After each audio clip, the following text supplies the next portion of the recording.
had no dental nurse, no support. I was shaking because I hadn't picked up a fast handpiece for 9 years. And I've realised that the way you feel on the day affects what you think about the work you're doing. So when you're in a good place, in a good mood, you look at the work you've done, actually you're proud of yourself. Where I work at the moment is a direct access share care model. I call it the therapy-led model, and it's how I train practices and corporates. Dental therapy is such a young profession. We were actually only allowed into private practice in 2002, which you guys probably weren't born, but I was. Everyone started off with their 3 years of dental therapy training and then went back and did a couple more years to become a dentist. Does that not make so much more sense? Your worth, what you bring to a practice, what is your special skill set? I've been seeing patients for 20 years. It's taken me this long. If you sent me a CV and you wrote down your scope of practice, I'd be like, this is the most boring thing I've ever read. It's how medicine works. You go to your GP, and if they can't treat your heart disease, they send you to a cardiovascular surgeon. They wouldn't sort of refer down.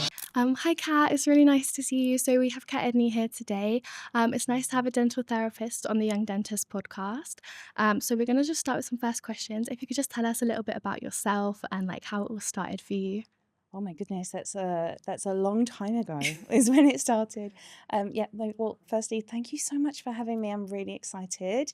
I am a dental therapist, but to be honest, 20 years ago when I was at King's myself, I actually never thought I'd be able to say that. It was such a long time ago. I was actually the second ever dental therapy cohort at King's. No way. I was. And to be honest, I had actually applied for the first year and then deferred entry. Did not think I was going to get in. Didn't get the best A-level results. But I was really thankful that they did give me a place.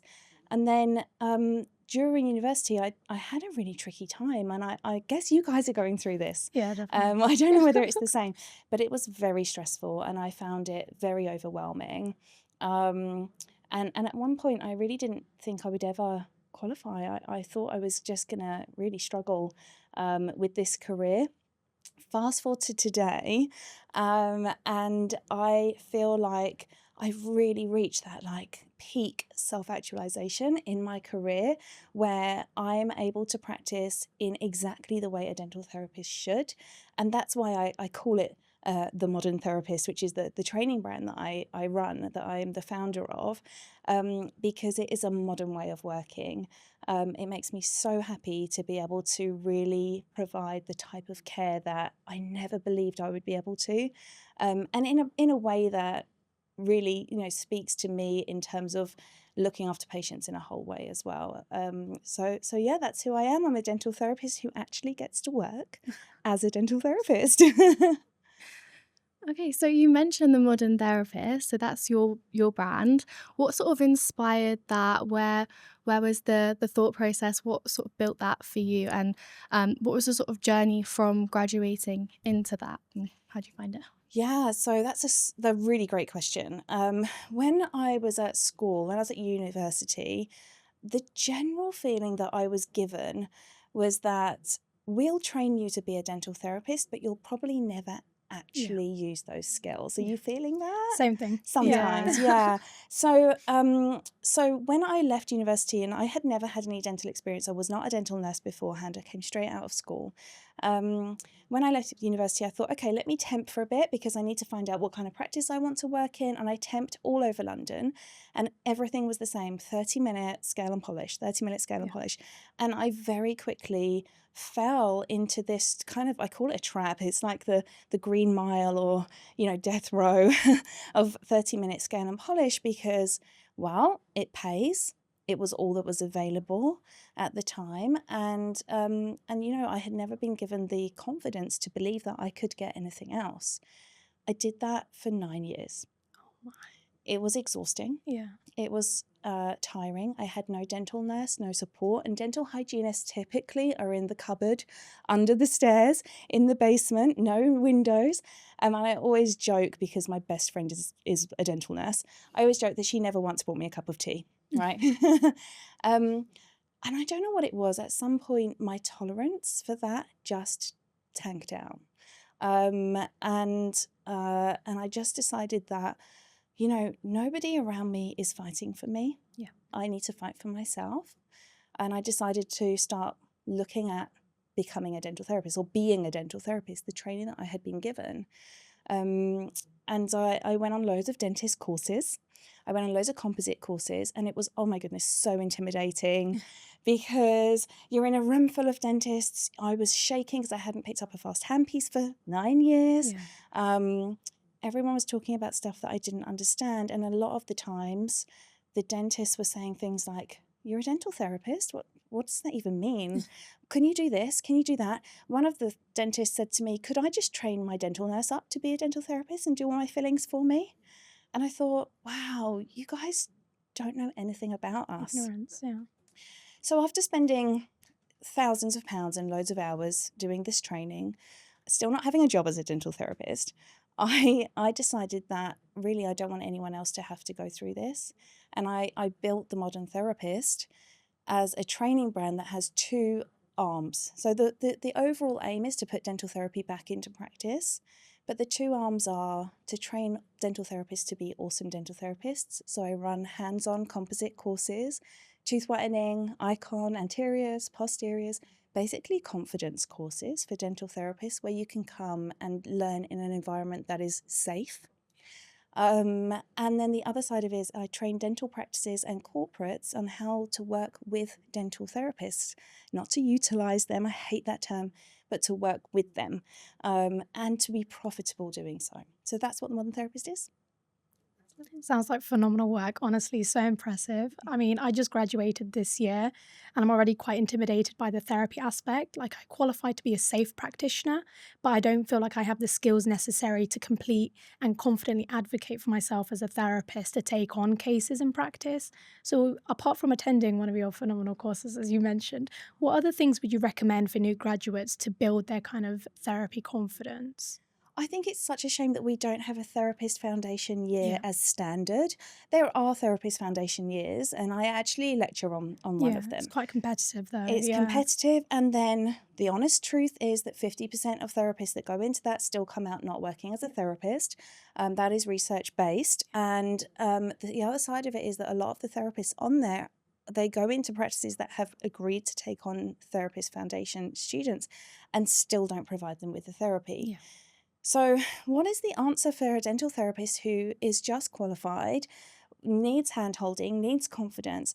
And I think really the answer is community, peer support, and getting into a dental practice where they want to help you grow and they want to work with you. And this is why I do the training, because when I do dental practice training, I often recommend newly qualified dental therapists because you haven't had that period of time where you've lost all your confidence. You haven't been, downtrodden in a way. But also you've had the most up-to-date training because dental therapy is such a young profession. We have been a concept since the 60s, or actually since before then. But since the 60s, we've been sort of in hospitals. And then we were actually only allowed into private practice in 2002, which you guys probably weren't born. But I was. So in 2002, we were allowed into private practice. Fast forward until 2012, that's when we were allowed to work independently without dentists on direct access. That's when I was working as a dental hygienist in Canary Wharf. And then it's only recently, the last couple of years, that the NHS have allowed us to open and close courses of treatment. So that's 2022. And it's only 2023 that we had exemptions where we legitimately could do the work we do without any dentist having to get involved in prescribing local anaesthetic. So listen, our profession is basically only just getting started now. So the newly qualified therapists that are coming through are going to be the ones who have that up-to-date training and haven't really lost a lot of their ability just through to lack of opportunity. Agreed. Yeah. Thank you. Well, that was really insightful. I mean, you talked about direct access. Obviously, I'm a second year student. We're not really taught about that kind of thing. That's not the main aim of university, I suppose. These are things we don't know. Yeah. So if you were to explain to like a student who had no idea, how would you explain what direct access is and how you think it is needed to embrace therapy a little bit more? It's so exciting to me that you're not taught about it. The reason that's exciting is because it's the way it should be. I'm hoping that you're taught to do an examination on your patient, to diagnose what's wrong with them, and to plan their treatment and their care. I wasn't taught that. I wasn't taught that way. I was taught pre-direct access that a dentist had to do all of that examination and diagnosis and then prescribe to me the treatment that was required for the patient.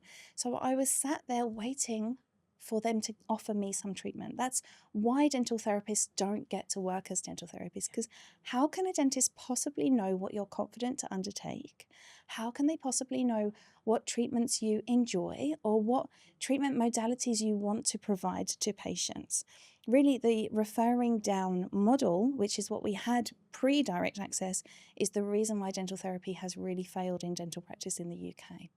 So the way you guys are working, where you actually plan your own treatments, and if there's something you can't do that's out of your scope, you refer up.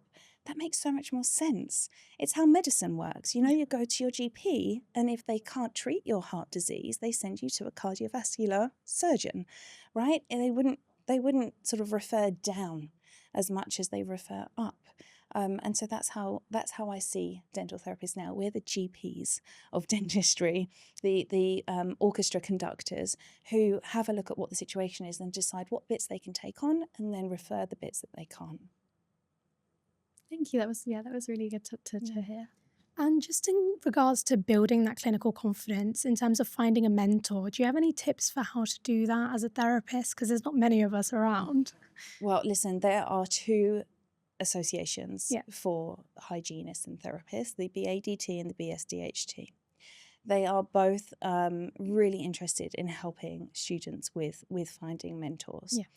I feel like what you'll find there with both associations, and they try really hard, is a wide variety of people working in different ways. What I would suggest in reality is that as a newly qualified dental therapist, you need to find a mentor who works in the way you really want to work and block out the noise of everyone else.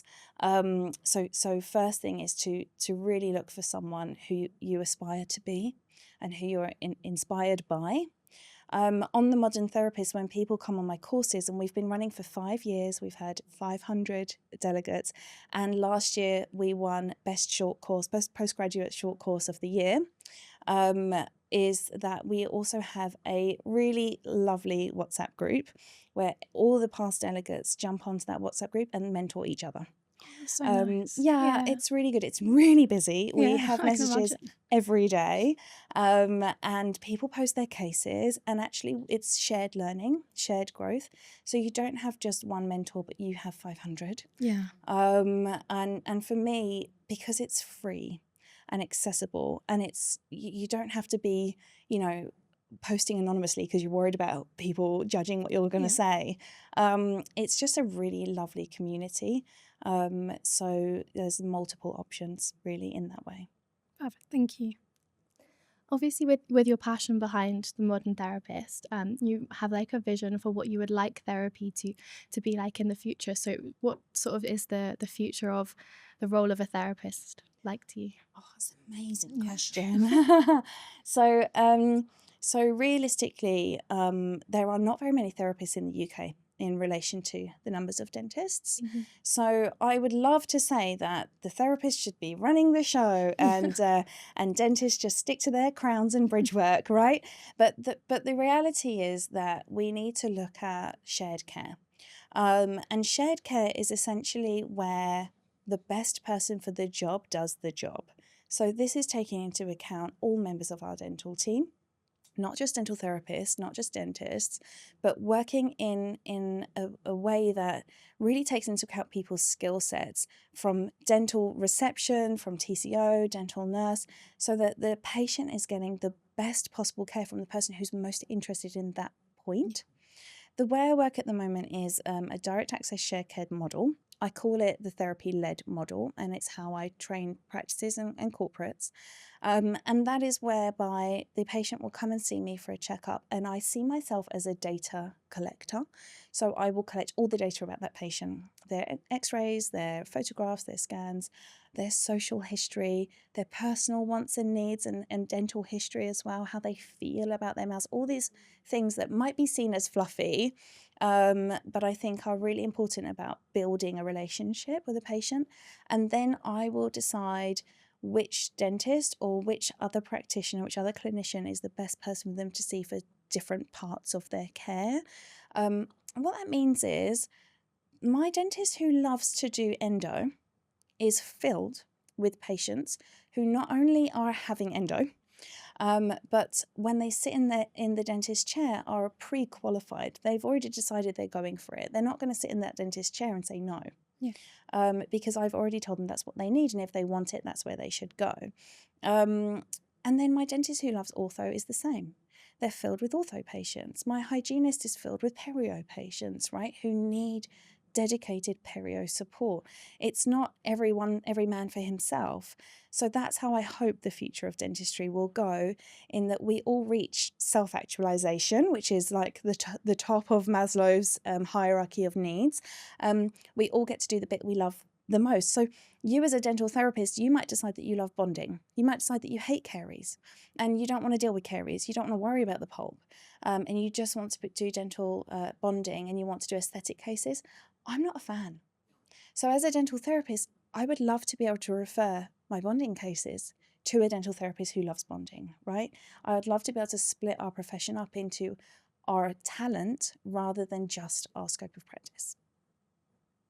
Nice. That's a really nice outlook to sort of have on it. I hadn't really thought about it like that before, but it's sort of just to using everyone to the best of their ability, and it's very critically thought out. So I think, yeah. Yeah, and you know, when you are an expert in your field and it's something you love to do, and I'm not talking about our scope of practice because it's so wide and varied, and so is the dentist. So forget the scope of practice. That's what you're allowed to do, but what you love to do, that's where you reach like your Ikigai. It's where you reach your passion, and it's actually where patients will start resonating with you, because you are the expert, you come across as confident, you know what you're talking about, and so that's where you get your fulfillment from. You know, you would not be fulfilled if you were spending 90% of your time doing a job you don't particularly enjoy or love doing, and then 10% loving it. Let's just give you 100% of what you love. Yeah. That's really nice. I think often we forget as students that we're allowed to do what we love when we're doing so much that is like stressful or might not be 100% what we're passionate about. It's quite refreshing. Yeah, and the other thing is that you might not love placing amalgams today, but you might love it one day, you know, and those things change as well. You know, I still do really enjoy perio. And I think I really enjoyed it because it was the only other thing I was doing other than scale and polish. And I still love perio, but I just know it doesn't fulfill me in the way that I'm an artist at heart. I love placing posterior composites. I don't know what it is about putting a fissure in a composite, but I just love getting that cusp bang on. And it makes my heart sing. It gives me joy. And I go home at night and look at the pictures and it's super sad. But that's what I love. And when you find that thing, that you reach that point in your life where you think, wow, I'm so fulfilled just by my job. It no longer feels like working. Yeah. But I mean, how do you kind of find that thing that you love doing? Because I don't know if I love something or I just find it easy. And because I'm getting complimented on it, I'm like, oh, okay, maybe this is the kind of niche I want to hammer in on. So how do you kind of discover what really makes you passionate? I think you have to kiss a load of frogs, right? You have to try a load of different things. Yeah. And I've been seeing patients for 20 years. It's taken me this long, right? And I'm still learning, and I'm still passionate, and I'm still trying new things. I'm still kissing frogs. So that's what I'm saying. Like, the thing you love right now might change, and that's also okay. Yeah. And eventually you'll find your niche, you know, and you find the bit that gives you life, and you go home at night and think, wow, I smashed today. And yeah, you'll go with that for a bit, and then one day it might change, and that's really exciting as well, just to think that there are so many different versions of you that could be happy. Yeah. You know? Perfect. Yeah. If I'm just out of curiosity, because I do think so. At the moment at King's, my my year of dental therapy students are taught so far with the dentists. Yeah. We've had our lectures together, we do our cons practicals together, we do our perio stuff together, and only now we're being separated when it's coming off to doing slightly different things. The current first years aren't taught with their dental students at all. And I found that being taught with the dentists has meant that there's less of a gap, and there's a little bit less, there's more understanding between the two sort of professions, because we're learning together, and that sort of is able, it allows the people in dental who are dental students and the dental therapy students to have a common ground. Do you think that there's anything specifically that, as dentists and therapists, because obviously these first years are not being taught and they're completely separate, they're losing that connection? If there was one thing that you could tell any other dental professional about therapy that you wish that they knew, what would it be? Oh, well, for a start, I'm so excited for you that you got to train alongside dentists, because that is the way we've been hoping universities would go. And what a shame that it's gone backwards. I don't know how that has happened. It doesn't make sense to me. So that's really sad. What would I love to tell the profession? That in reality, the way it should work is that a dental therapist upskills to become a dentist, and a dentist upskills to become a specialist. You know, the training pattern should not be this segregated, different routes to registration in different skills. Realistically, is that going to happen? Well, we've been promised a few times that there will be a route for dental therapists to become dentists without having to go back to university. And Jason Wong, who is our current Chief Dental Officer, and I have spoken a number of times about this route. So, you know, is that going to happen? Well, I really hope so. But the way things are going, I think, you know, for Kings to go backwards in this one amazing step, which is training together, is a sign of the times, sadly. I think a lot of conversations are placed on the lack of dentists. And so a lot of pressure is being put on to really maximize the number of dentists that are coming through. Personally, I think we should just train a ton of dental therapists, because 80% of NHS work that's undertaken could have been undertaken by a dental therapist. And I think if you trained, you know, everyone started off with their 3 years of dental therapy training and then went back and did a couple more years to become a dentist, does that not make so much more sense? Lots of universities are still training dentists and dental therapists together. And I think the message that is sending out is so positive. It's saying dental therapists are just as capable as dentists in the scope of practice that they're taught. And ultimately, look, we all have 2 hands. All we need is 2 hands and 1 foot, right? Yeah. We all have that. So we all have that safe beginner skill that we qualify with. So yeah, that's my message, is we're exactly the same in the skills we're trained in. And also, you know what? If you trained me how to do a crown, I'm pretty sure I'd be pretty good at that as well. Yeah.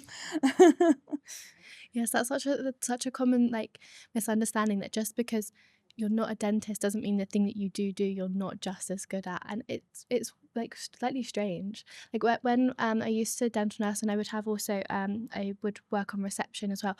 A lot of the time, I'd say to people, the therapist used to see most of the children, and patients would come in and say, I'd say, "Oh, you're seeing the therapist today." They go, "Can we see a dentist?" I'm like, but he's just as good. Like, he could do it fine. And it was sort of having to explain to the patients that they are perfectly capable at seeing your kids' teeth, if not better, because that's what they do every single day.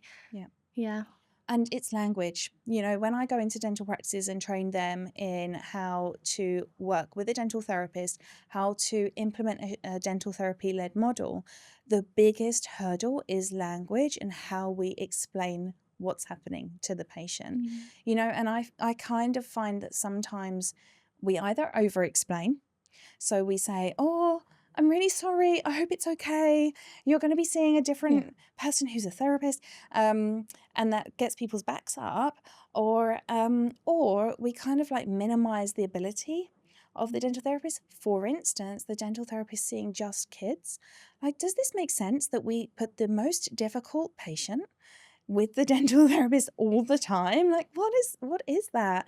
And of course, we can do the full peds repertoire of treatments, so I understand, but they are really difficult patients. They are really hard, and that's quite stressful, and it kind of seen as second-rate type of treatment as well, whereas actually it should be the first-rate type of treatment, is getting our children in our population to be healthy. So yeah, language plays a massive part, and I notice this everywhere I go, that dental therapists are just not part of the conversation. You sign up for something and it says, are you a dentist or a hygienist? Yeah, I know. I noticed that for like courses and conferences, and I'm like, what about both? Yeah. And or you'll get hygiene therapist, like as though it's a whole one thing, and it's not. It's two separate registrations. It's very frustrating, and I think this kind of, what do you want to call it, like professional invisibility of a dental therapist is one of the biggest issues we've got, and we need to make a bit of a song and dance about our abilities are just exactly the same as dentists in the one thing that we do the same way,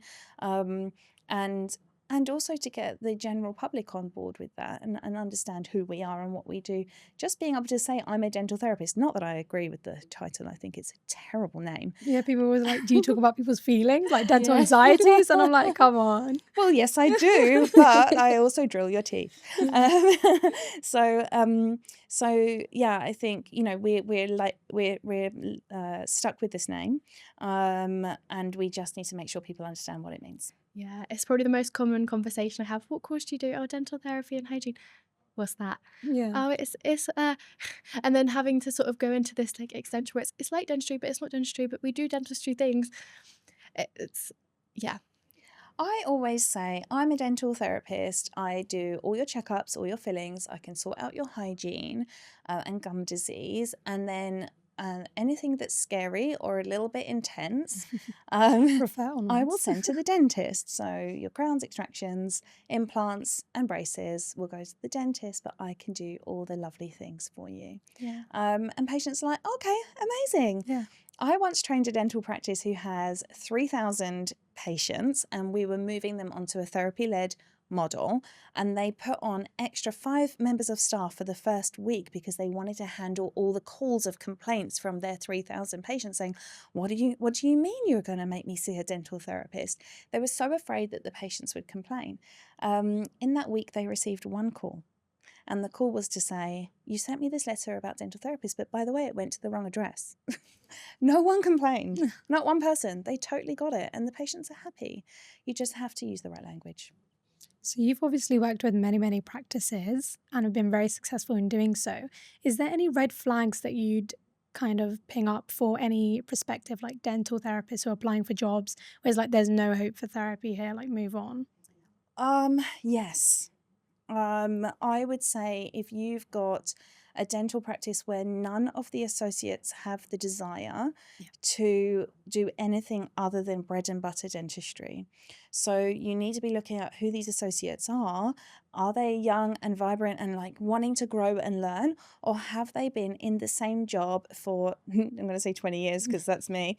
Have they been in the same job for 20 years and are still kind of like coasting along and kind of happy? Because it's going to be very difficult to get that dentist to let go of their patient base and work with you. I do think that sometimes it's really difficult because you have to have a conversation with the dentist you work with as well as to what would they accept in terms of a referral from you.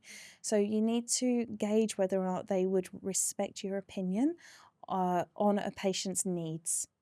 Like if they don't respect your opinions at all, then they're very unlikely to say, yes, I accept that referral. What they'll say is, I can't accept that referral. I'll need to do a full checkup myself, and I'll need to, speak to the patient myself for half an hour. And you just think, what a waste of everyone's time. Move on. Don't. I wouldn't personally waste my time with an associate who's just not open to being given treatment on a plate, you know? Yeah. Yeah. On that similar subject, I obviously I haven't been in this position myself, but I've heard a lot of people who have graduated and are trying to find jobs talk about this, where they will apply for a job for therapy and they'll get told that they're able to do therapy, and then when they get their books, it's all hygiene. And their employer will say, "Oh yeah, we will at some point," and then they just never get to it. How would you handle that situation? So this is really common, and actually I can see why the employers are doing it, because how do you build a therapy book when you've not done that before? Your dental surgery costs them a lot of money every day to run. So they need to fill the diary with patients, and dental hygiene patients are in abundance. Nobody's struggling right now for dental hygiene patients. So what they do is they smash the hygiene patients into the diary to make it profitable. And all of a sudden you find yourself in a position where 9 years later you're still waiting for a therapist to work. So what you need to do, as if you're going into a practice like this and there is no current dental therapy booked in the diary, is you need to insist on blocks in the diary. So I need at least 2 to 3 hours every single day blocked out just for dental therapy patients and checkup patients. I cannot generate the work if I don't have the space to see the patient, right? And okay, if after like a week in advance those blocks are not filled, we open it up to hygiene patients. That's not a problem, but I need those blocks in the diary. And those blocks are like huge red flags to practice owners, because they're looking at that empty space and thinking, we got to fill it because we need to cover our costs, and they'll start filling it with checkups. The other thing is, during your hygiene appointments, when you're doing direct access and it's not a patient that is being seen regularly by a dentist at the practice, those are the patients that you stick in those blocks. So you say, Mr. Smith, I can see some problems with your teeth, just giving you a little bit of an idea. I can see X, Y, and Z. Here on your photo, you can see this grey shadow, or here on your scan, you can see this wear facet. I'd really like to do an in-depth investigation and have you in for a checkup. And you put them into that block. And this is how you start building your diary. But you can't do that if you are back-to-back with 30-minute hygiene appointments for the next 3 to 6 months. Just so we could get sort of an idea of what the sort of shared care and the direct access diary would look like, and how that would benefit a therapist, what does your direct access diary look like on a daily basis? Honestly, it's the best. It's so varied. I love my diary so much because I come in the morning and I speak to my dental nurses. Are the best, by the way. They have my day list and they literally write down next to each patient exactly what's happening, where the rubber dam needs to go, So I actually do also have blocks in my diary. So in the mornings, I like to do checkups. I feel like I've just had my coffee.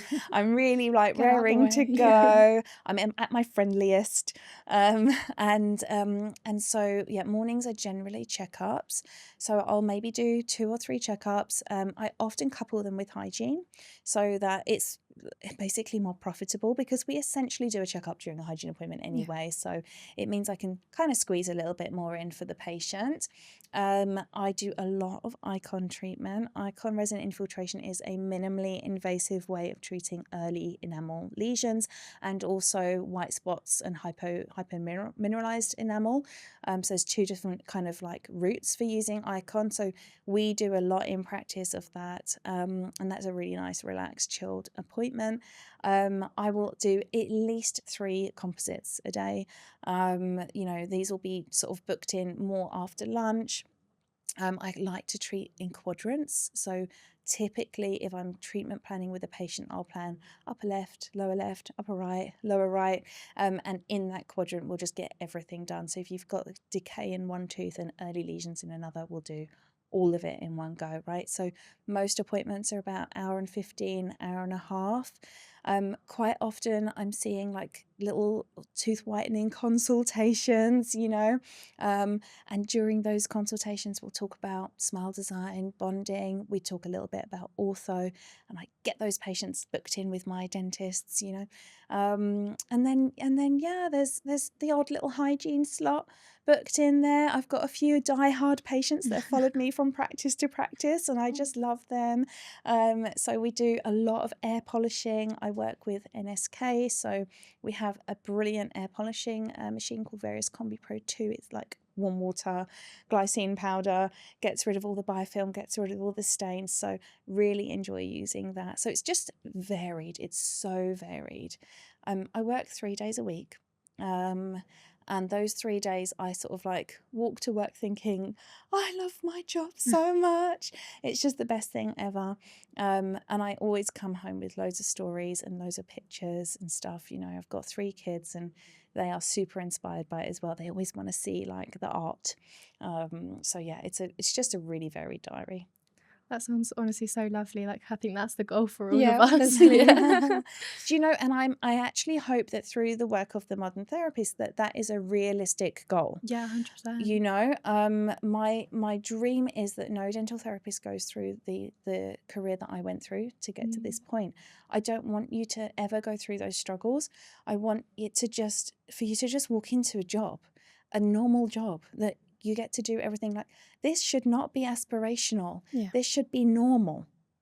And that's what I'm working towards at the moment. And do you know what? It's really exciting because it's actually happening.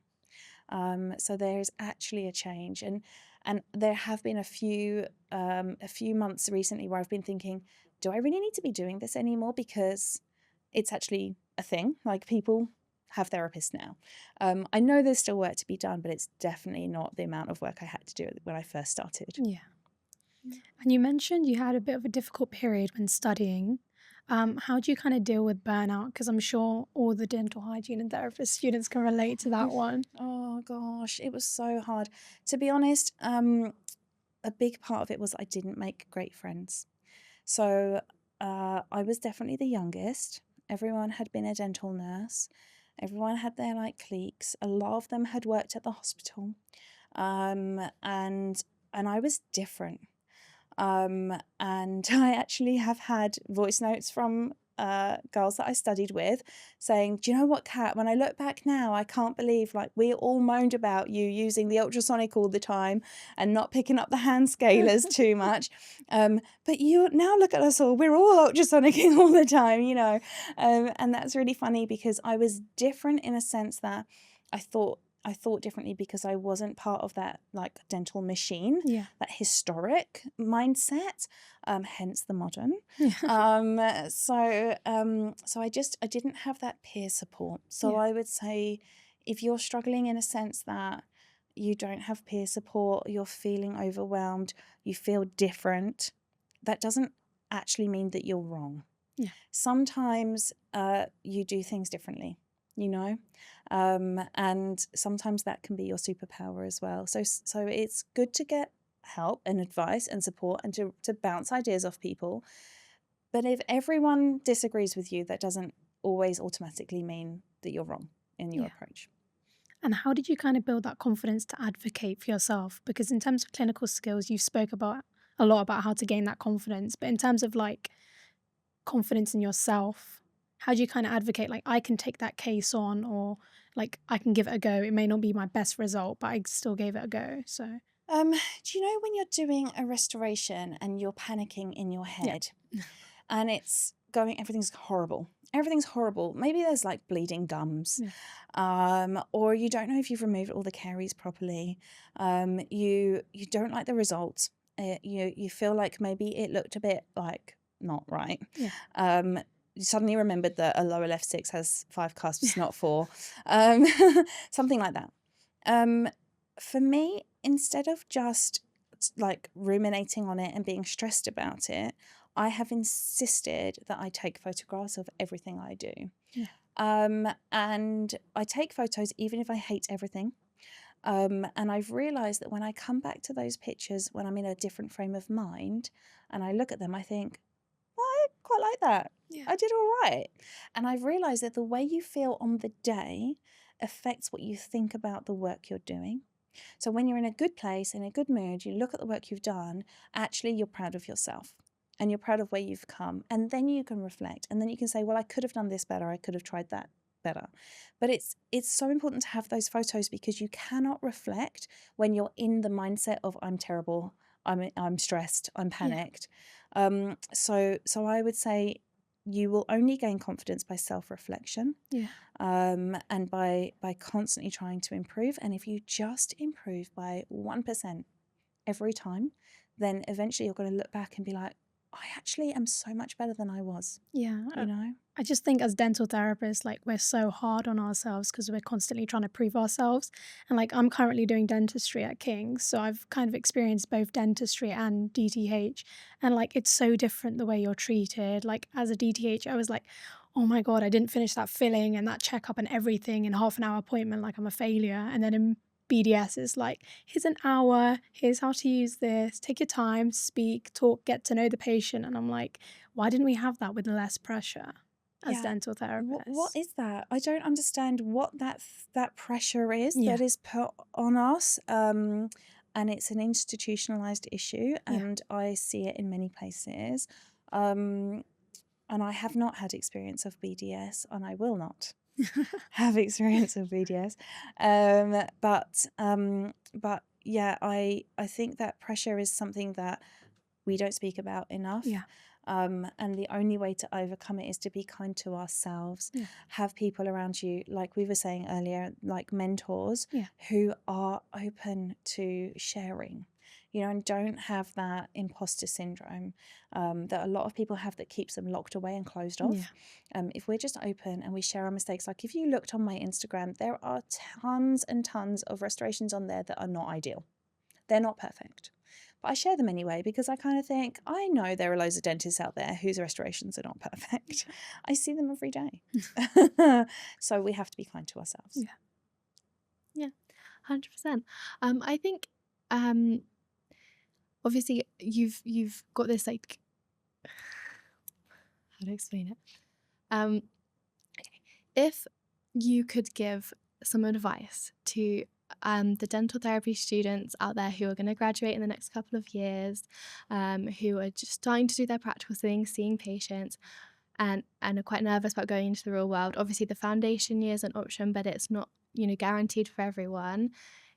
What would you sort of say to them to help them find their feet when going into the real world?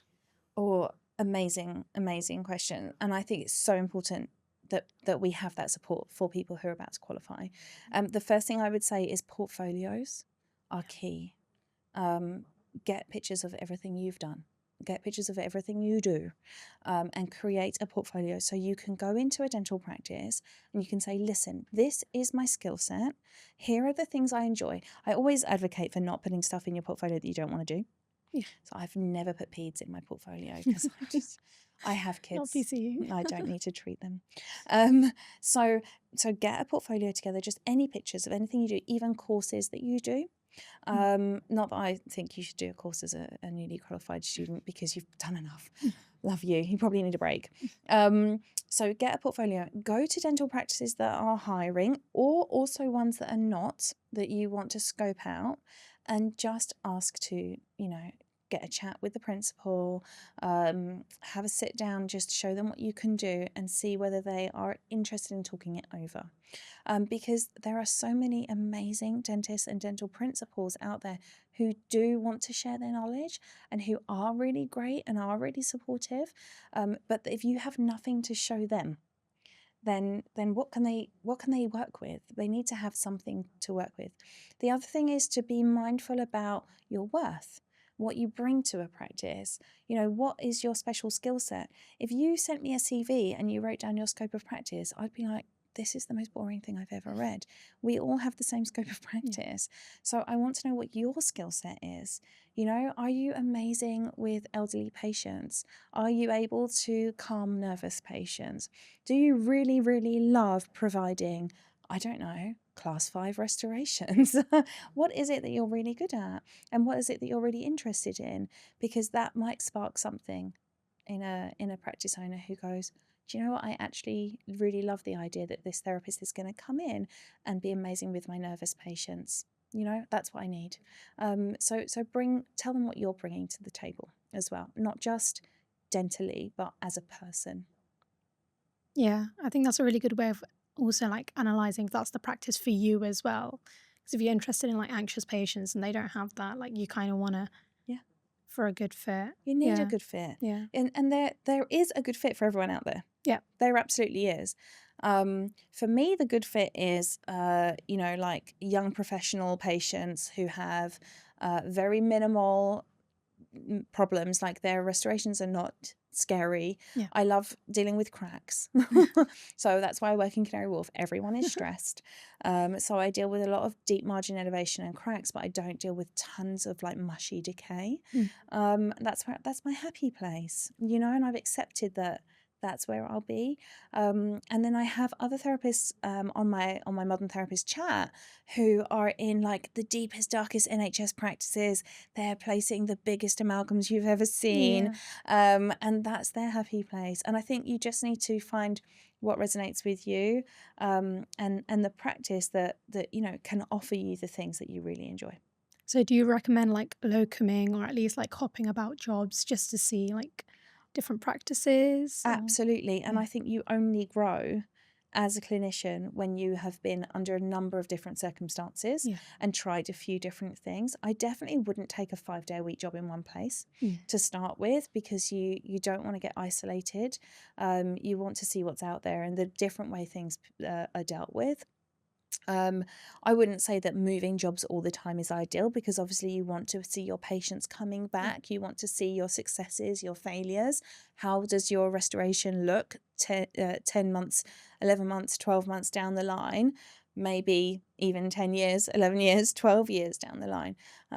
So you do want to be finding a place quite quickly where you can review your work and review how things are going, but having multiple different clinicians around you in different setups, maybe a corporate, maybe an NHS practice, maybe a private practice, just get a feel for what works for you. Amazing. Thank you so much, Kat. You've given us so many like amazing insights into sort of the future and the potential of therapy. I know that I definitely like have a lot more hope as well for what our future could look like. So just as a final question, what does success look like to you? Do you know, contrary to popular belief, I don't only think about bank accounts when I think about success. For me, it's fulfillment. Success is fulfillment. When you feel really like fulfilled, really happy with what you do, when you feel confident in your skills and that people around you are also confident in you and your skills, that's success. When my patients leave my surgery and are like, that was just such a nice experience, thank you so much, to me that is success. So yeah, it's about being fulfilled. It's about that self-actualization we talked about, and reaching that point in your career where you're not working because you have to work, you're working because you love to work. That's success. 100%. Thank you so much. Thank you so much. Thank you.